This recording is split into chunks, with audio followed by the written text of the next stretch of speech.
Hello everyone, it's Rebecca here. I hope you're all well. Good morning, good evening, good night, good afternoon, wherever you are in the world.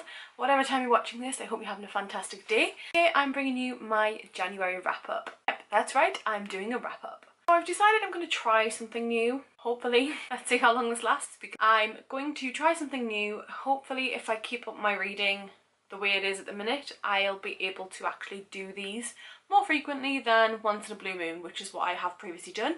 So this is January's reading wrap up. There's a new format. I'll try and remember to explain it down below. But basically we're just going to look at what I started the month with, what I then read as I went through the month, and I may even split it up in two formats because I have listened to a couple of audiobooks this month. So without further ado, let's see what I started the month with. If you follow me on other social media platforms, you will know that I started the year reading two books. Those two books are Heir of Fire by Sarah J Maas and Cress by Marissa Meyer. Now, okay, so I've read one of these and I'm still in the middle of another one, and we'll talk about that later, so ta-ra. If you haven't guessed just by that last little clip there, I finished Heir of Fire. That was my first finish of 2019 I think it was. Was it my first finish? I think so. And I thought it was okay. Yeah, it was okay.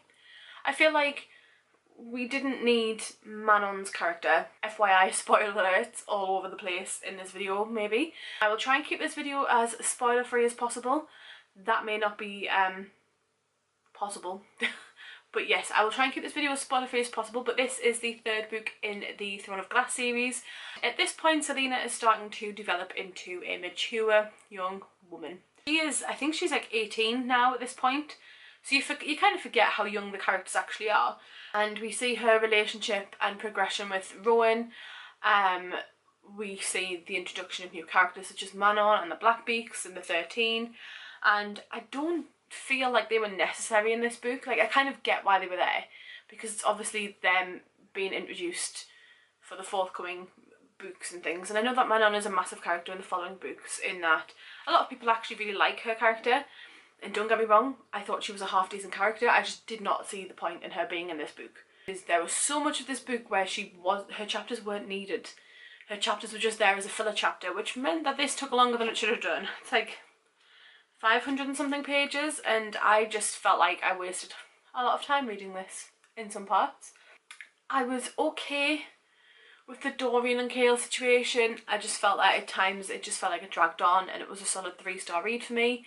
However, that does mean that I may not actually continue with the rest of the series, because I just don't have any will to or urge to pick this up in the same way that I did after I'd read Throne of Glass and wanted to pick up Crown of Midnight. As soon as I finished Crown of Midnight, I was like, I need to read Heir of Fire.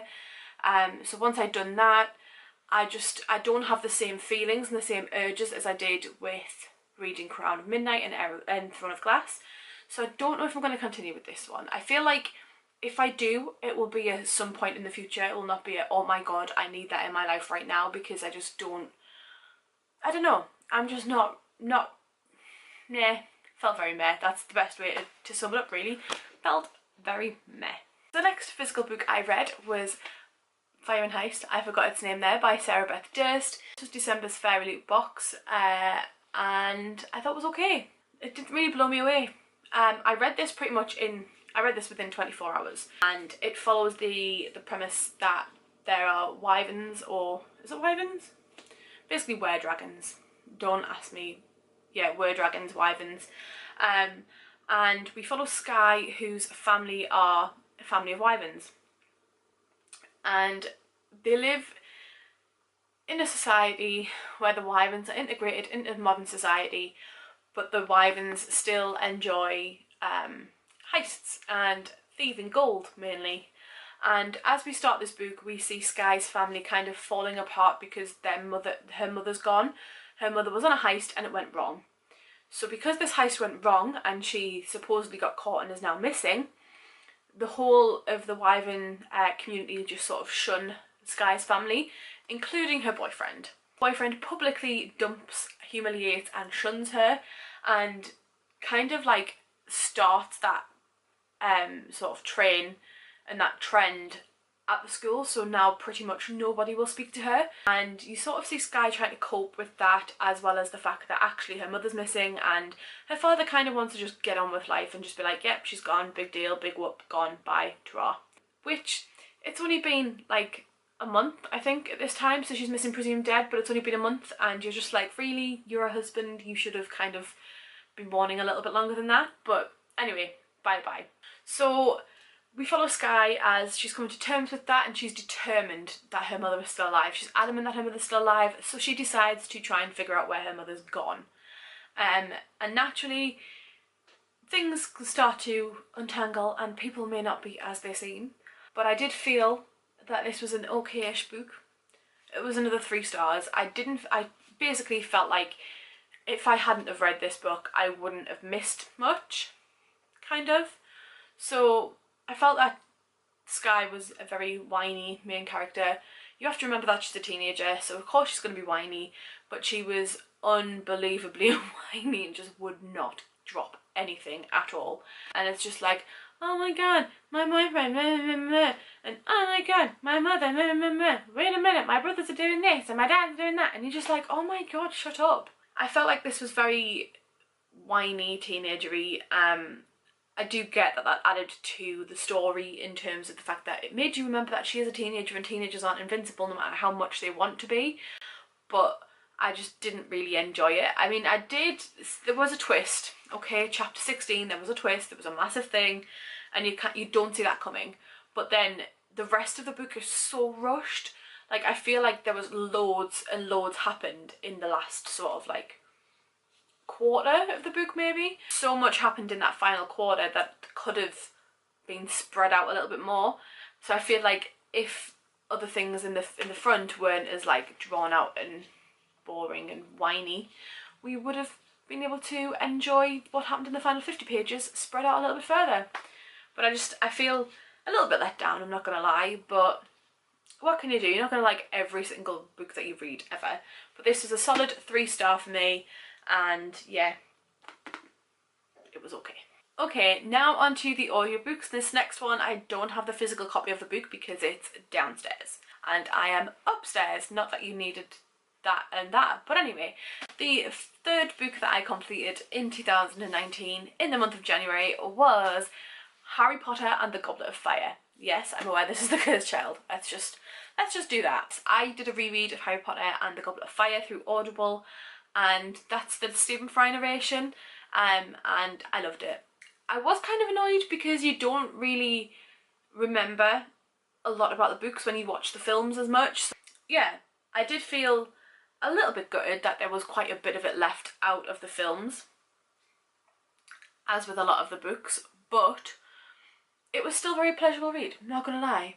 It went up in my estimations. So when I was younger, I would have rated that 3 star. It has now got up to 4 star because I appreciate it so much more as an adult.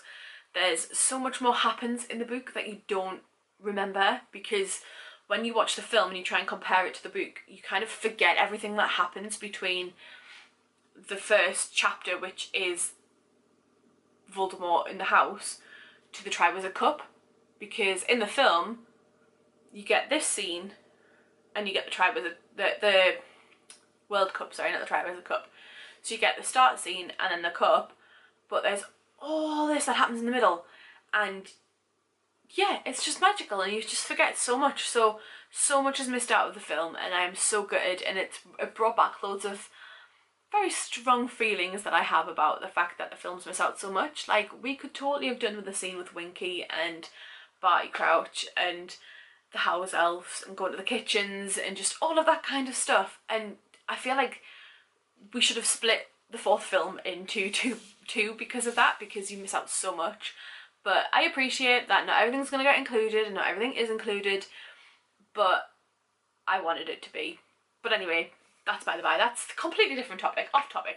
Harry Potter and the Goblet of Fire, absolutely loved it, 4 stars. So I have 38 minutes left of my current audiobook, so I'm definitely going to finish this before the month is out, and that is Miss Peregrine's Home for Peculiar Children by Ransom Briggs. I'm listening to it on Scribd, so if I remember to leave a link down below, you can sign up and you'll get a month free, and I will also get a month free. How nice is that? So anyway, Miss Peregrine's Home for Peculiar Children by Ransom Riggs follows a young boy Jacob in the aftermath of his grandfather passing. Now, his grandfather, when Jacob was younger, would always tell him stories about these peculiar children who have these weird abilities. And he always used to think they were just fairy tales. His grandpa had photos. He was like, yeah, they're obviously fake. They're obviously doctored. And he never really thought anything of it until his grandfather passes away. Now, I'm going to warn you about that because it is quite emotional. His grandfather passes away and tells him stories and basically says on his deathbed a certain date and time and where you need to be, and you're just like, well, how does that make sense? So Jacob and his father set out to find out what this all means, but secretly, because Jacob's family don't think that he is coping very well, and they believe that this trip might be like a healing thing if he really wants to go. So they go along to this island and they basically try, Jacob, not his father, Jacob sets out to try and find Miss Peregrine's Home for Peculiar Children. Obviously chaos naturally ensues, as I've probably already said in this video with other books, but things happen. The peculiar children become obvious to Jacob, and we follow Jacob as he comes to terms with the fact that not everything is as it seems, and his grandfather was most likely telling the truth every single time he rattled on about it. I really wanted to enjoy this one. I listened to it on script because I've seen the film, and I know you shouldn't compare the film to the book and yada yada yada, but I knew that because it was a storyline I can kind of follow it because I've seen the film. And I have 35 minutes left and I'm a little bit disappointed, I'm not gonna lie. It's a fairly short book, which is good, okay, fair enough, it's good, it's short, but I'm actually quite disappointed. I was expecting this to be so much more than what it was. I couldn't get my head around the fact that something happens in this book and it happens more than once, and I don't really want to spoil it, but it's between Jacob and one of the peculiars, and I just think it's weird. It's weird, and I don't want to say what it is.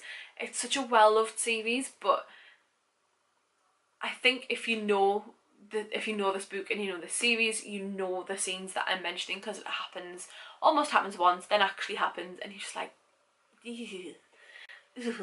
no.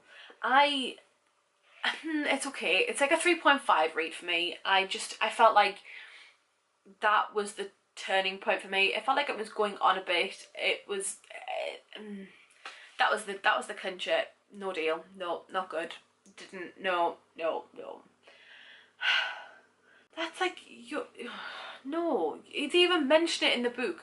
So this incident happens, and then Jacob acknowledges that this incident possibly could have happened, and acknowledges the fact that this incident happening would essentially be and then goes and does it anyway later on in the book. And you're just like, really though? Is that really what this is going to be? Because he's not stupid, he knows the game, he knows the plan.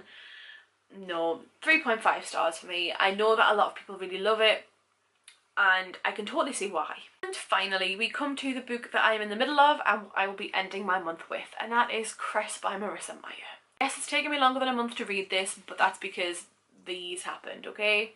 They happened, they're to blame, and at the minute I'm on page 292. I'm pretty much bang on halfway, and I'm really enjoying it. And yeah, I don't really know what else to say. I'm loving it so far. I do feel like Thorn and Cress. So Cress is really naive, obviously, which she would be. Like, when you read this book, it's the third in the Lunar Chronicles. I can't really spoil it, but Cress is going to be naive.